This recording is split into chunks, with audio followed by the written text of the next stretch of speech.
嗨，大家好，我是躺平叔。今天是2026年8月14号，又一個行業要黃了啊！什麼行業呢？中國新聞週刊2020年8月13號啊，有一篇報道叫“一年賺不到4個億，卻被欠400億”。這是什麼行業呢？中國新聞週刊說的是重藥控股。8月5號啊，重藥控股披露了這樣一份訴訟公告啊，也作為一個上市公司啊，它涉及這個訴訟都要進行公告。它的公告內容這麼說的啊，他說過去12個月，公司及控股子公司新增訴訟共442件，一個上市公司啊，居然這麼多官司，涉案金額12.89億元，累計占到公司規模淨資產11%，其中重藥作為原告起訴累計金額高達11.93億元。好就好在啊，重藥控股它是原告，它告別人。这個重藥控股為什麼要告別人呢？這就是啊，重藥控股啊是一家什麼企業呢？它是一家總部位於重慶市醫藥流通企業。所謂的醫藥流通啊，簡單的理解就是負責將藥品、醫療器械從廠家配送到醫院或者藥店，賺的都是辛苦錢。行業裡面啊，把這叫搬磚，跟工地搬磚是一樣的，從這個地方搬到那個地方，淨利潤比那個新能源汽車還要低，1%都不到。你想想啊，它淨利潤率只有1%，那你說一旦壓款呢，他那個銀行利息他都吃不起，對吧？上下游給他拖個幾年或者幾個月，光利息成本就能將他賺的那點淨利潤1%就給他抹掉了。而這個重藥控股啊，一年淨利潤只有4個億，應收賬款卻有400億。那你說說吧，這400億稍微晚一點給他，對不對？晚個1年，他這利潤4個億就沒了。也就是他們那個400億啊，存銀行就是活期，一年賺的也不止4個億。那很多人就說了，那重藥控股做的什麼業務呢？實際上啊，剛才已經介紹了，這個在這個醫藥或者其他的行業都有這種，實際上它叫流通領域啊，類似於啊分銷，類似於這個經銷商。這個經銷商它起到個什麼作用呢？你比如說啊，藥廠、醫療器械廠，他們希望把東西一賣出去，錢就要收回來。錢一收回來呢，他馬上要再去買原材料，給職工發工資，接着下一批生產，要不然他就賺不起來。而這個醫院呢，藥店呢，他是要等到東西賣出去，錢才能回來。藥店需要大量的貨，對吧？各種藥擺在那兒，各種醫療器材。醫院也一樣啊，醫院把貨進去，藥進去，完了藥賣完了，錢才能回來，对吧？那器械那就更是了，用掉了，对吧？消耗掉了，錢才回來。這中間是不是就差了個錢的事情？一邊是馬上就要錢，一邊是收不到錢，也要等，所以中間就出來一個業務叫，你或者理解成墊資吧。那麼醫藥經銷企業、醫藥流通企業，它的一個主要功能之一就是墊資。他把錢給那個上游廠家，他把貨拿走，然后他把貨放到醫院裡面，放到药店，药店醫院把他貨賣掉之後，再把錢給他，這他的墊資啊，就是它的功能之一。那麼第二個恐怕還有其他的，比如分銷啊，對吧？經銷商這種業務，拓展市場啊。那有人就說了，那既然你是做墊資的，那人家欠你錢不正常嗎？你為什麼要告人家呢？你看看，都是客戶，拓展一個客戶不容易啊，維護一個客戶關係更不容易。你動不動告人家幹啥呢？一告那客戶肯定做不成了嗎？那當然是忍無可忍吶，才告的，对吧？錢要不回來呀。医院不給錢，說好了下個月給，但是拖到下一年還結不了。藥店也給不了。那這中間商，對吧？重藥控股它是一個流通企業，醫藥流通，它就扛不住了，它的應收賬款越累越多。我們接着看啊，他說，然而回款難恰好是這個行業的老毛病了。這一次重藥控股忍無可忍，公告裡除了金額，還公布了一串客戶名單。值得注意的是，名單中除了一批醫院，還涉及白雲山、天士力等知名企業。也就是說啊，欠重药控股錢的不是无名之輩，很多還是上市公司、3甲醫院、白雲山不是上市公司嗎？天士力也是上市公司啊。那你說這些大企業為什麼不給呢？你說小藥店、小醫院，它經營不善，欠錢還能理解。那為什麼這些大的上市公司，白雲山它也欠呢？我告訴你啊，實際上就說明這個資金流動出現了很大的問題。就是白雲山它也一樣的，它的錢出去了回不來。為什麼這些大企業也會欠錢不還？崇耀控股選擇掀桌子，能讓這些企業還錢嗎？崇耀控股沒辦法，把他們全告了。当然了，只是挑出一部分告了啊，肯定是逾期时间比较長的。本次公告中，崇耀控股做了一張統計表，把欠錢對象都列了出來。列表中排第一位的是廣西四川醫藥有限公司，案由為買賣合同糾紛，涉案金額2257.85萬元。截至公告披露日，案件進展處於一審暫未判決狀態。天眼查顯示啊，這家公司是上市公司廣州白雲山醫藥集團股份有限公司全資公司，後者憑借王老吉涼茶和國產偉哥的全國聞名，去年全年規模淨利潤近30億元。你說啊，白雲山淨利潤30億，為什麼也不付這個崇耀控股的錢呢？排第3位的是陝西藥通物流服務有限公司、陝西韩醫療投資管理有限公司、天士力生物醫藥產業集團有限公司3家企業和2名自然人，案由同樣是買賣合同糾紛，涉案金額共計8018.47萬元。其中，天士力生物醫藥產業集團有限公司是上市公司天士力醫藥集團控股股東之一，後者知名產品有复方丹参滴丸、青脑丸等。2025年全年規模淨利潤11億，也就是都不是缺錢的主兒啊。而陝西漢潭醫療投資管理有限公司，又稱漢潭醫療集團，旗下擁有多家民營醫院，是陝西省乃至西北地區知名度較高的区域性醫療集团。除了企業之外，這張表還列出了許多公立醫院，包括西華縣人民醫院、北票市中心醫院、渭南市精神病醫院，許多細碎的項目加起來，最終合成一個超過10億元的天文數字。也就是不是一個企業啊，它是好多企業，有的企業欠幾百萬，有的企業欠幾千萬，有的企業欠個幾十萬，都要不回來，一把給他告了。為什麼崇耀控股被欠了這麼多錢？相關資料顯示啊，過去啊，醫保基金對醫療機構結算一直是後付制，參保患者出院以後啊，醫保報銷部分需要當月進行逐筆匯總，於次月15日向醫保經辦機構申請支付，經辦機構受理後，在30個工作日內完成審核撥付流程。一般来說啊，一筆醫保應付費用自患者出院後，一般需要60天才能到醫院賬戶上。儘管近2年醫保部門開始推進及時結算，但以前許多歷史欠債仍尚未解決。你看啊，至少部分原因是因為醫保的原因，醫保跟醫院結算一般的要60天，這都是普通情況60天，那特殊的恐怕90天，就按60天算。醫院拿到錢是60天，那医院再把钱付給这個相關的這個醫藥流通企業啊，那醫院也要走流程啊，對吧？這裡面最快你得算1個月。那是吧？那這個墊錢的企業至少3個月賬期，這是通常情況下合作比較這個絲滑、沒有麻煩的情況下。如果醫院也缺錢呢，醫保的錢他下了之後，他拿這個挪着，對吧？去發工資，到處周轉，那你這個錢說不定又拖2月、3月。現在醫院很困難呢。湖南省藥品流通行業協會原秘書長黃修祥告訴中國新聞週刊，長期以來為了周轉現金流，醫院只能找供應商要賬期。你看啊，就是找崇耀控股這樣的期，對吧？你得給我賬期，否則我不跟你合作，我找其他的醫藥流通企業，誰給的賬期長，我就跟誰合作。實際上就是要中間墊款的人無限墊款，墊的更多。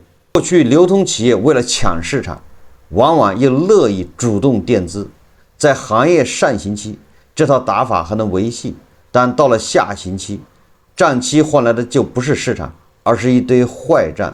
因為很多企業、很多醫院、很多藥店難以為繼，那個應付賬款的真的就成了壞賬了。你墊的越多，對吧？你是不是損失就慘重，越嚴重？根據商務部發布的2024年藥品流通行業運行統計分析報告，2024年中國醫藥商業協會對31個省630家藥品批發企業應收賬款情況開展典型調查。數據顯示，對醫療機構應收賬款回款天數平均154天，那就是5個月唄，比2023年又拉長了2天。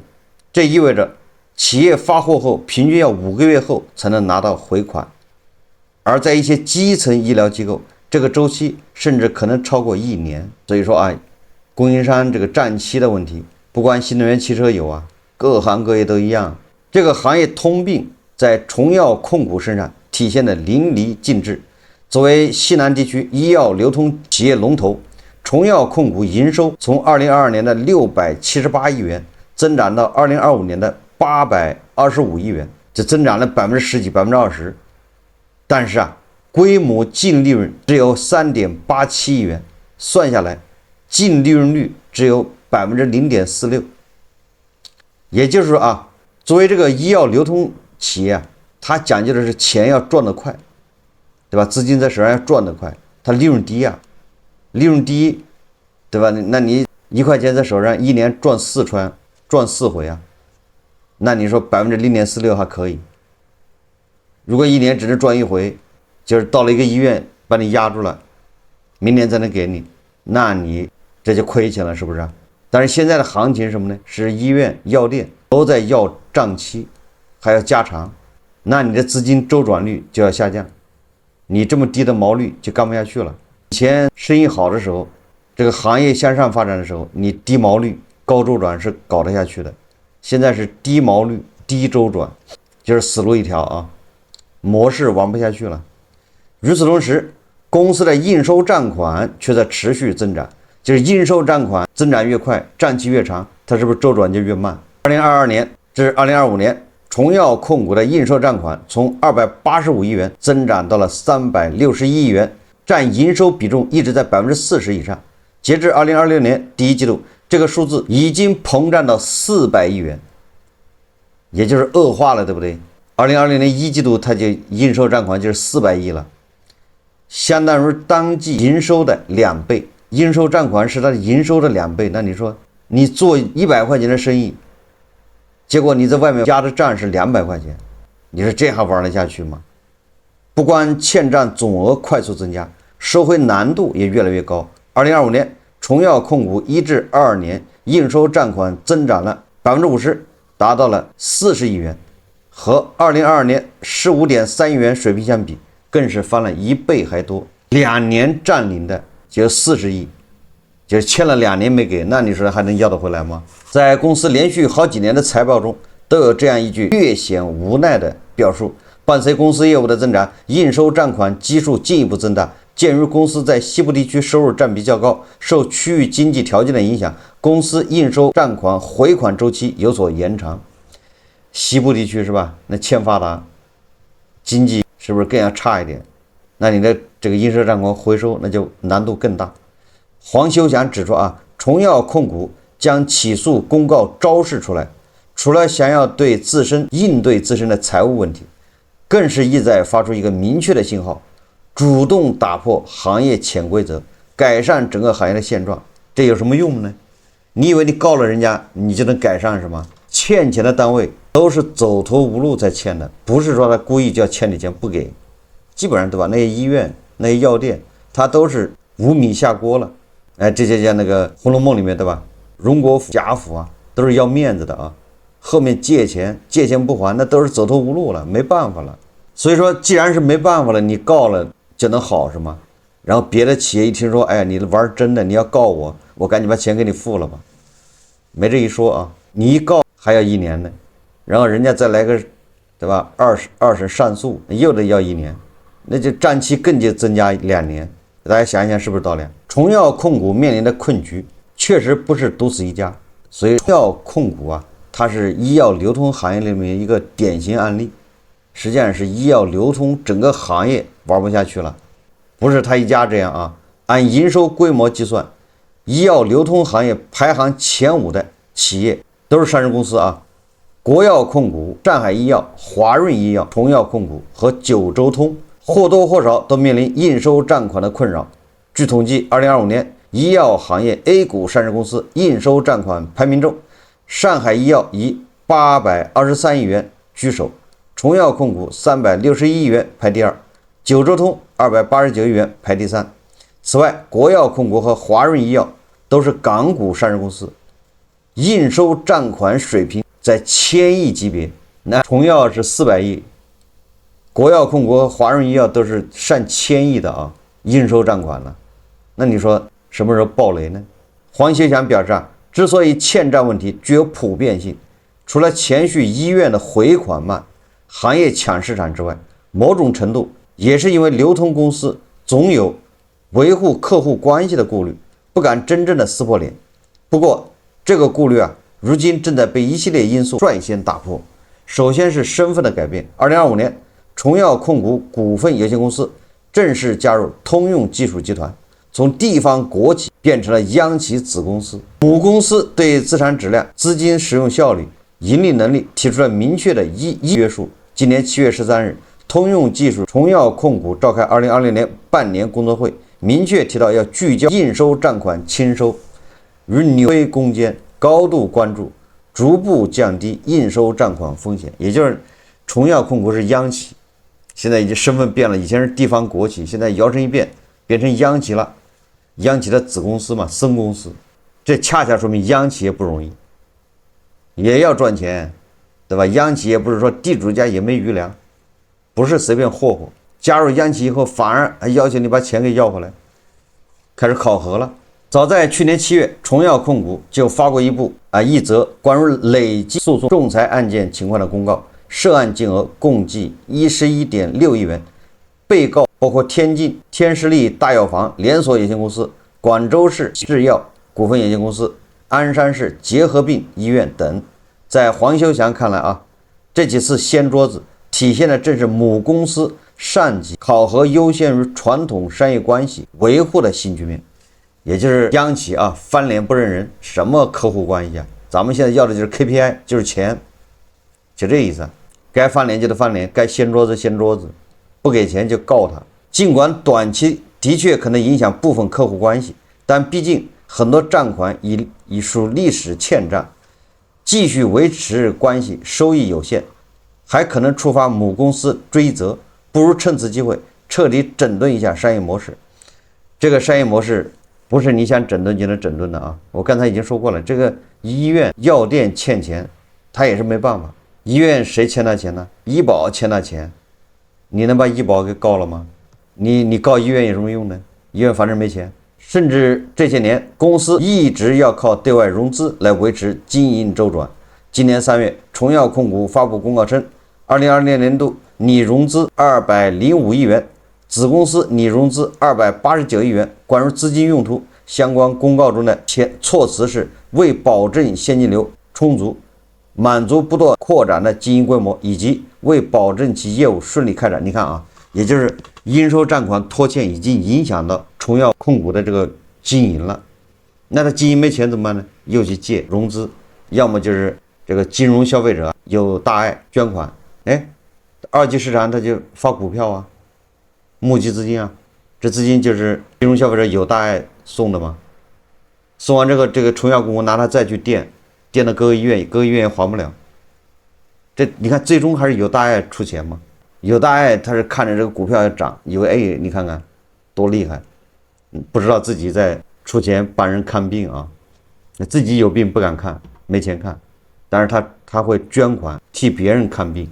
你看啊，崇藥控股2020年一季報還顯示，報告期末公司短期借款達到了210億元，流動負債總計高達496億元。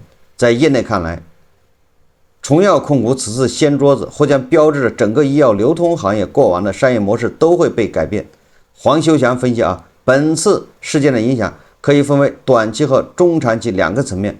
短期內的確使得流通企業與下游客戶之間的關係緊張，贏了官司丟了市場的風險在區域市場尤為明顯，一些資金緊張的基層醫療機構可能會在訴訟壓力下進一步壓縮採購，甚至出現局部違約或經營困難。而從中長期看，這場風波將加速行業出清，從過去的賬期換市場，轉而更注重發展質量與效率。黃修補充道，就上述問題，中國新聞週刊分別聯繫崇耀控股和天士力以及白雲山，截至發稿尚未獲得回復。這個就是中國新聞週刊報道的，崇耀控股作為一個醫藥流通企業，一年淨利潤只有4個億，但是外面欠他400億，你說這個生意還能做嗎？而且這還不是崇耀控股一家，整個醫药流通行業都是。你看國藥集团、國藥控股還有什麼華潤醫藥，那都是外面欠的都是上千億的。以前我們總說這個搞工程的是不是搞这個承包、搞基建的，他們的應收賬款，你追來追去，源頭是地方政府，對吧？最後變成地方債。那你看這醫藥呢，追哪去了呢？醫藥最終誰欠的呢？醫藥流通行業這個應收賬款，一部分跟醫保有關係，對吧？恐怕這裡面相當一部分是醫保，那還有一部分那就是終端這些企業，要麼是藥店，要麼是醫院，他們經營不善。所謂的經營不善什麼意思呢？實際上就是沒人。你看這個崇耀控股，他為了搶市場，那肯定是業務員什麼醫院都要去談藥店是吧？但是現在很多這個區域性的醫院吧，它沒病人了。现在你看農村裡看病，最次跑到縣城去，縣城人看病跑到地級市是吧？地級市的人看病到省城，省城人看病到北京、上海，现在都是往上走基层醫院是吧？都沒人了。很多你比如說很多3甲醫院人都不多，北京、上海、成都，這些他的這個大醫院呢，那人滿為患是吧？你想住進去都住不進去，你像掛號都掛不上。但是你到下面，比如安庆的医院，或者是再往下面的医院，那病床有的是空的，什麼意思呢？对吧？同樣都是醫保，那有的醫院他都沒病人，那你說他要欠你2000萬，他給得起嗎？給不了了只能拖着。我就上一次不是对吧？家裡有老人摔倒了嗎？摔倒我正好我就送他去醫院，先去的是我們的镇醫院，不要小看镇医院是我們那個县醫院，什麼第幾人民醫院我忘了那個就在我們鎮上，这早就变样了那这都已經蓋的那個幾棟大樓我也不知道是誰出錢蓋的搞不清楚，反正是公立醫院幾棟大樓後來我去下午去沒人裡面是空的，每個科室就一個醫生在那兒，有的醫生都沒有，醫生不知道跑哪兒去了我先去也都不需要掛號，你都沒有掛號的，你就去直接到一個你什麼病都到那一個科去看，好像叫內科吧，因為我都搞不清這流程這是還是我父親他搞得清這流程，因為他去過不用掛號，先去那個內科，內科那醫生一看把你領到你這是摔了是吧？把他領到骨科，好，骨科一個大夫在那兒，骨科給他一看之後，馬上給你開個單子去做核磁共振就拍個片子，做 CT 做 CT 好，我就拿着那個做 CT 的那個條子交了錢去那個做 CT 的那個叫什麼那個地方，醫生都不在，找了半天都沒人。後來我扯着嗓子喊了一嗓子，完了之後跑到那問人，然後那個問有一個大夫那大夫掏出手機就開始撥電話，就好像就給那個大夫打電話說你這兒有病人，一會兒那個大夫跑回來了，然後再做 CT， 你想都這樣沒有人你看整個醫院沒有人，那他從哪兒有收入呢？但是你看那人吃馬喝的，對不對？那個機器設備都要運轉，那電對不對要開着，居然沒有人，好幾棟大樓那你說他從哪兒賺錢呢？我看了一下，做個 CT 好像是190多，然後農村裡有那個叫什麼醫保嘛，最後好像交了60多，不到70，自費部分大概70塊錢，那就是大概120、130，走的是醫保，就這麼一個比例，你當場就交70就完了。這是我經歷我就覺得当時我覺得我這醫院那肯定是天天虧錢了。天天在燒錢呢，燒着誰的錢呢？總之反正有人付錢，對不對？要不然如果都不發工資，那醫生在那待着幹什麼呢？所以你從這個，你從終端，對吧？從最終的醫院，你就能看到，醫院都不行了，那你上游的這些流通企業，那肯定更不行啊，一樣的啊，一榮俱榮，一損俱損，他們是相輔相成的。那接下來就是這個醫藥流通企業啊，看誰扛得住，未來會有暴雷的。我剛才已經說過了啊，欠的錢就是欠了，你告也沒用，你告這醫院有什麼用啊？医院沒錢，像這種都是民事糾紛啊。你告完之後，你好的醫院還是公立的，對吧？这是地方政府的，你把他告了，你怎麼執行呢？把醫院給你，把醫院頂給你是嗎？那裡還好的職工，對吧？要吃飯，所以說欠了的就是欠了啊。所以大家記得嗎？我在2024年就說了，25年是應收賬款暴雷之年，結果25年又撐了一年。你看26年扛不住了吧？各行各業都一樣啊。這個各行各業錢去哪兒了呢？為什麼錢就賺不起來，對不對？最後大家發現沒有，錢全部到銀行了，在銀行之間互相流通，互相賺，形成空轉啊，錢就沒到實體裡面，它就下不到實體裡面。為什麼下不到實體裡面？就是因為大家不消費。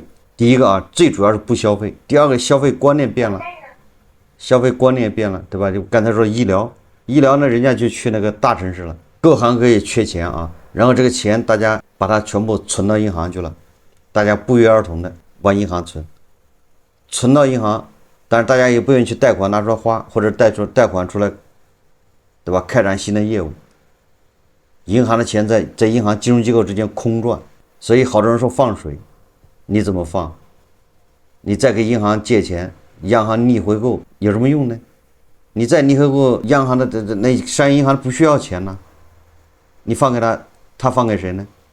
他只好互相之間倒，這就是在金融機構之間空轉。他倒想放到實體，實體不要啊，實體我拿着你的錢我就賠啊，就我拿着你的錢幹什麼呢？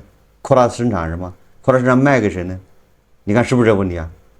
然後消費者，你把這錢借給消費者，讓消費者去貸款消費，消費者說我現在是存錢，對不對？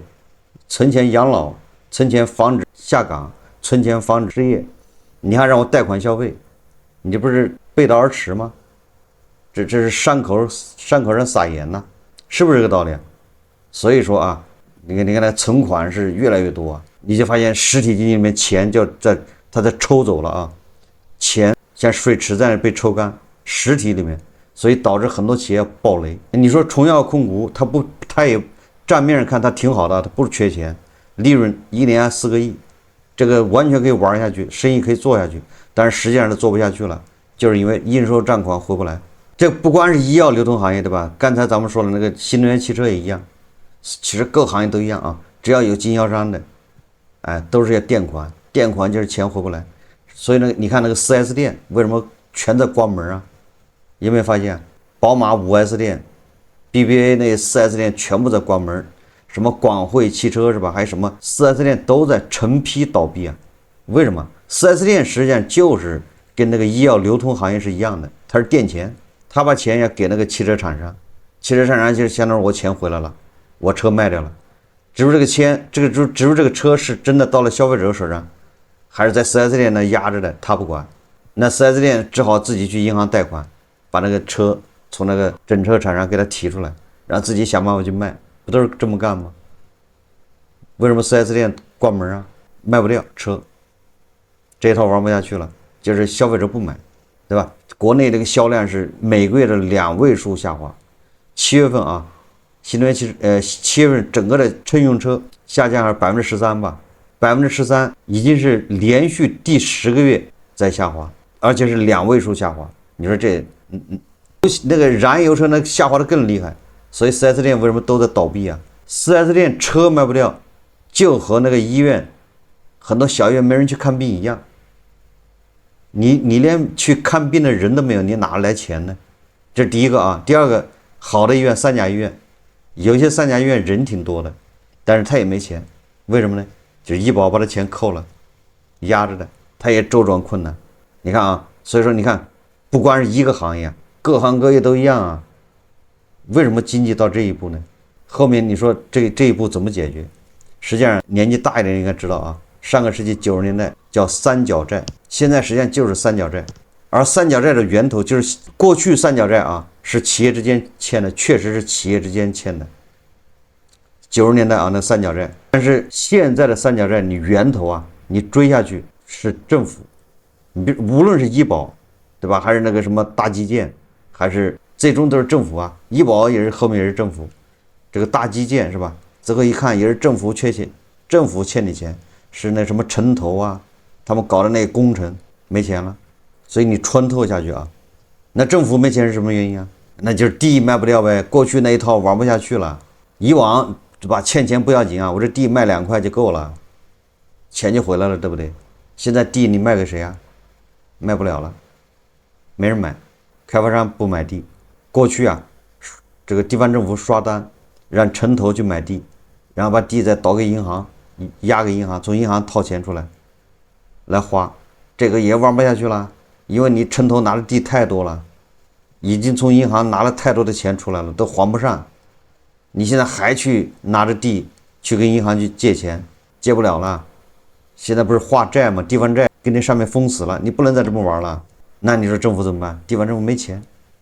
所以說歸根結底啊，你看看，最後就是地賣不掉，恆大暴雷啊，房地產暴雷，它的影響還在進一步深入。過去啊，這5年啊，我們可以叫韌性。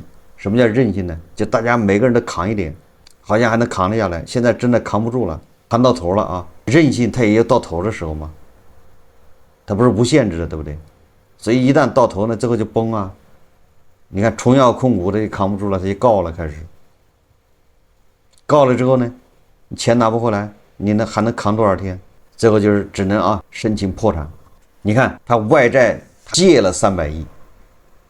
自己外面欠他400億，他又去到處融資借300億，你說做的什麼生意啊？他借的300億是要還的啊，人家欠他的400億，不好意思，慢慢要吧。這個大有大的難處啊。這個崇耀控股它盤子大，實際上我們每個人對吧，包工頭，甚至我們每個牛馬跟崇耀控股不是一樣嗎？有很多包工頭啊，開的是勞斯萊斯，看上去很有錢啊，但是他連加油的錢都沒有，為啥呢？